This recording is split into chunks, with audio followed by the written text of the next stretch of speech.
Welcome to Lost in a Wonderland. Today, we are embarking on a journey to Pointe Orlando, a once vibrant shopping and entertainment district situated on International Drive. However, the past few years have been challenging for the Pointe, and it's not just because of the pandemic. Despite its prime location and unique offerings, this beloved destination has been hit hard by a variety of factors, including shifting trends in retail and entertainment, increased competition, and rising costs. Join us on this journey as we explore the Pointe Orlando, uncover its hidden gems, and discover if this should be a must-stop spot on your Orlando vacation.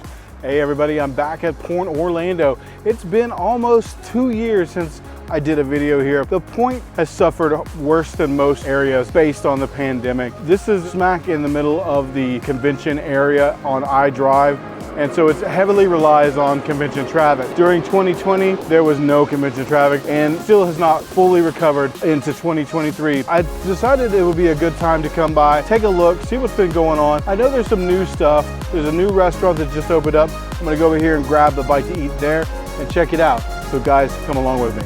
So I'd like to take a couple of minutes to talk about my experience today at JoJo Shake Bar. I was excited to be going here. It's burgers and shakes and 80s kind of retro vibe. So I went in, the place was not that busy.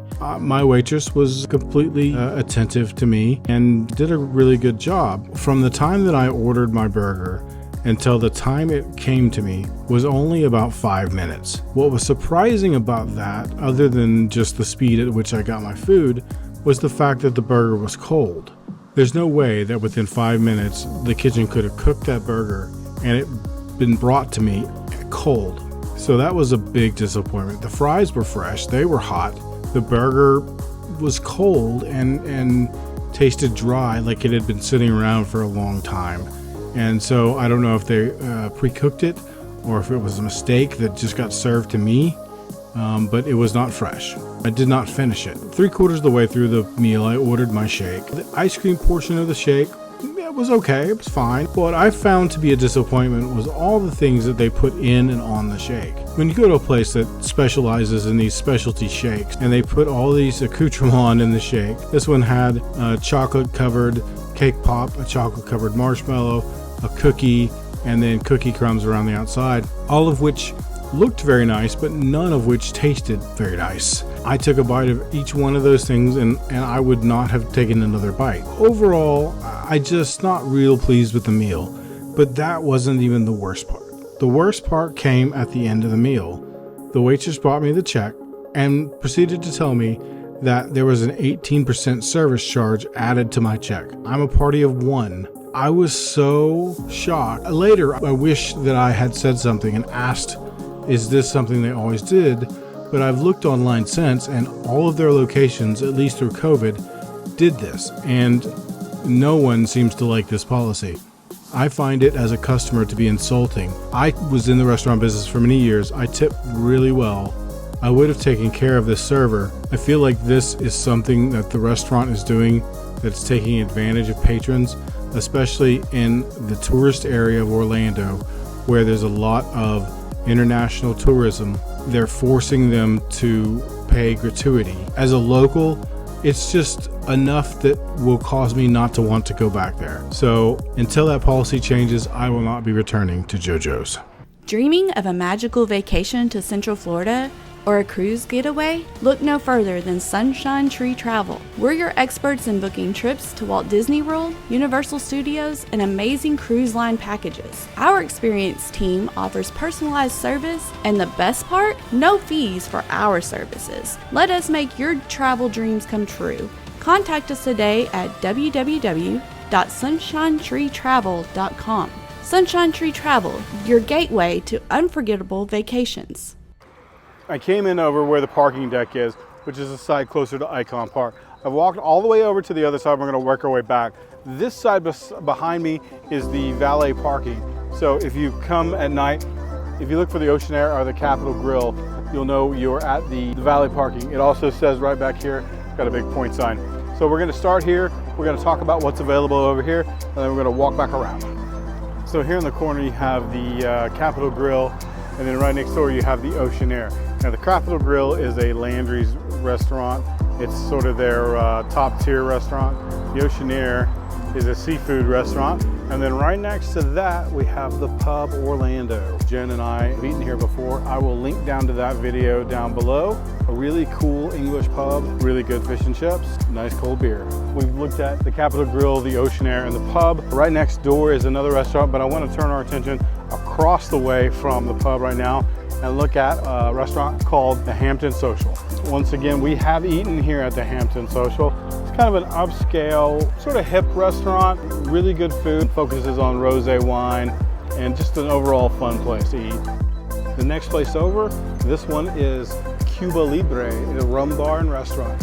It's on a list of things that we would like to eat at one day, but we just have not made it back here for this one. But the outside of the building, really well themed. I'm sure it's beautiful on the inside. So this is a new tacos and tequila Havas. Not open yet, but it looks like it's almost done. So I bet this is gonna open up pretty soon.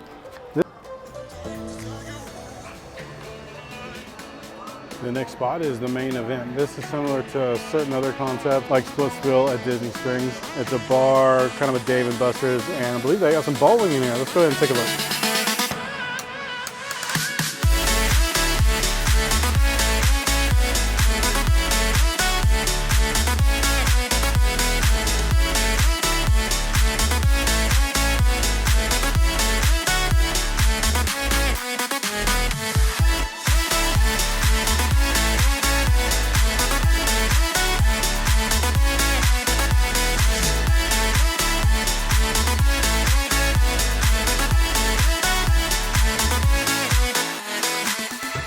So there's still a lot of empty area that's not being used currently.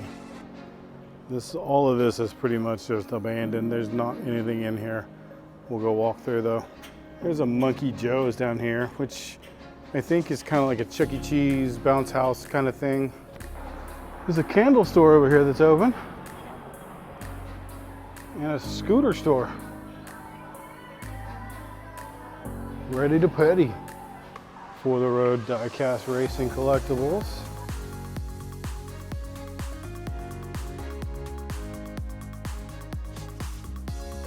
All right, so the last time we were here, we stopped into Theroux and Company, which is a locally owned jewelry store. Nice couple owned it. I'm glad to see that they've made it through the slow times. Maggiano's Little Italy is a chain restaurant. It's a high-end Italian. And then over here is Rodizio Grill. We've eaten at this place also. It's a Brazilian steakhouse, one of the ones where they bring the meat around to your table. And it was very good.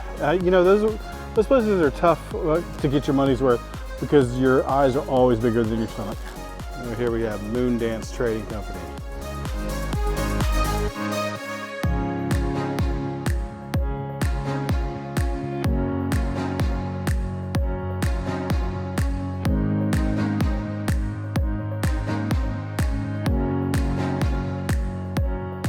So that sort of gives us a round trip around the bottom section. So we're gonna head upstairs and see what we can see. So when we were here back in 2020, Tavern Opa was one of the only things that was open.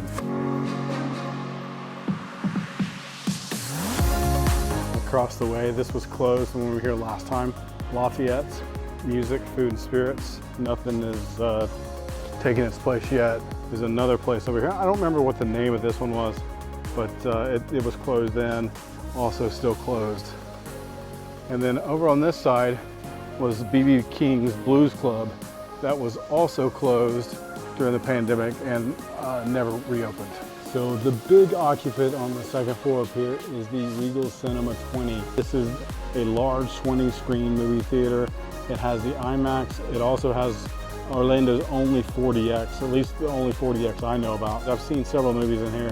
Really, really nice facility. The only other thing up here is the Improv Comedy Club. Then I keep saying that we're going to come over and go to a show.